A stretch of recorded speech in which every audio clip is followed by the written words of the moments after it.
बोलो कष्टभंजन देव की जय।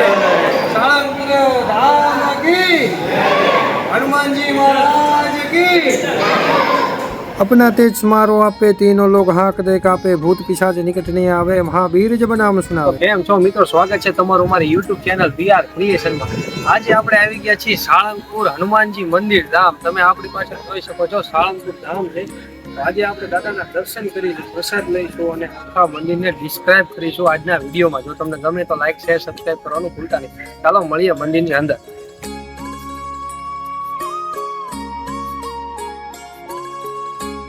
અત્યારે આપણી સમક્ષ છે સ્વયં કષ્ટભંજન દેવ સાળંગપુર એટલે કે હનુમાનજી મહારાજ। આજે માત્ર ભારત વર્ષમાં જ નહીં પરંતુ દેશ વિદેશમાં બધાના દુઃખોનો નષ્ટ કરનાર એટલે કે શ્રી કષ્ટભંજન દેવ સાળંગપુર ધામ આપણે પહોંચી ગયા છીએ। સાળંગપુર ધામ એટલે કે બોટાદ જિલ્લાનું સાળંગપુર ગામે આ સ્થિત છે હનુમાનજી મહારાજનું ભવ્યથી ભવ્ય મંદિર। હનુમાનજી મહારાજના મંદિરની સ્થાપના અને અહીંના પરચા, અહીંની સુખ સુવિધા વિશે આપણે આપણા વિડીયોમાં ચર્ચા વિચારણા કરવાના છીએ। મજા આવે તો એક લાઈક જરૂરથી કરી દેજો મિત્રો। 1905ની સાલમાં આસોવદી પાંચમના દિવસે ભવ્યથી ભવ્ય રીતે મંદિરની સ્થાપના કરવામાં આવી છે। કષ્ટભંજન દેવ સત્ય છે, કેમ કે આજની તારીખ સુધી કોઈ પણ ભક્ત પોતાની દુઃખ દર્દ પીડા લઈને સાળંગપુર દાદાના દરબારમાં જાય છે ને, ત્યારે તેના પાપનો કોઈ પણ હિસાબ કર્યા વગર એના બધા જ દુઃખનો નાશ કરવામાં આવે છે, એટલે શ્રી કષ્ટભંજન દેવ કહેવાના। કષ્ટભંજન દેવ સત્ય છે, આજની તારીખ સુધી હાજરા હજુર બેઠા છે ભક્તોના દુઃખ દૂર કરવા માટે।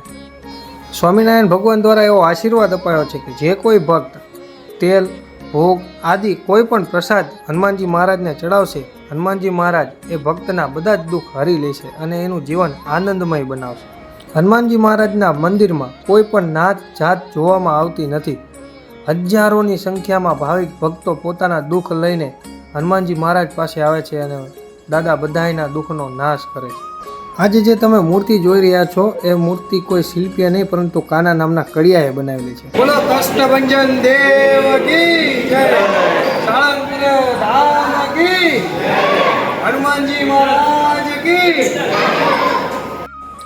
સોશિયલ મીડિયાના માધ્યમ થકી આપણે હનુમાનજી મહારાજને પ્રાર્થના કરીએ કે જીવ માત્રના દુઃખ હરી લે હનુમાનજી મહારાજ, કે કોઈ પણ જીવ સૃષ્ટિમાં રહેતા કોઈ પણ જીવને ક્યારેય દુઃખ ન પડે, પીડા ન પડે અને બધાયના દુઃખનો નાશ કરી દે હનુમાનજી મહારાજ। એ હનુમાનજી મહારાજને પ્રાર્થના।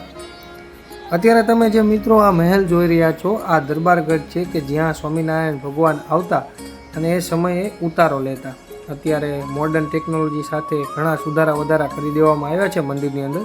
તમે જે સામે જોઈ રહ્યા છો તે ગુજરાતની સૌથી મોટામાં મોટી ભોજનશાળા છે કે જ્યાં રોજના 5000 લોકો પ્રસાદી લે છે અને અહીં 24 કલાક કહી શકાય, કેમ કે સવારનો નાસ્તો, બપોરની પ્રસાદી અને સાંજની પ્રસાદી અખંડ ચાલુ જ હોય છે। કોઈ નાત જાતના ભેદભાવ વગર કેટલું પણ માણા કેમ ન આવે બધાને એક સાથે એક સરખું જમાડવામાં આવે છે।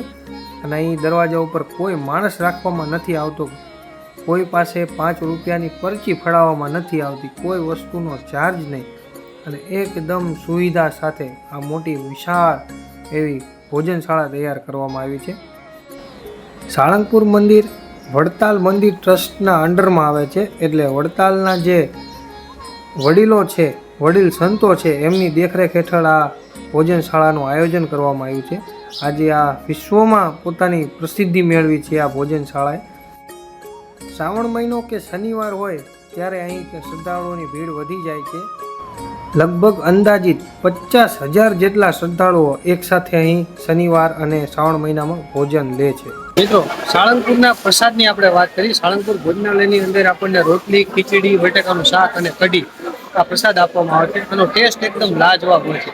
તમે ઘરે ખાતા હોય તમને એના કરતાં પણ વધારે સ્વાદ અહીં જોવા મળે છે। તો તમે ગમે ત્યારે સાળંગપુર આવતા હોય તો બપોરે અથવા તો સાંજે બંને ટાઈમ અહીં 24 કલાક ભોજનાલય ચાલુ જ હોય છે। તો ગમે ત્યારે આવો અને ફરજિયાત એકવાર સાળંગપુર દાદાના ધામનો પ્રસાદ લો અને એકવાર સાળંગપુરનો પ્રસાદ જરૂરથી માણો।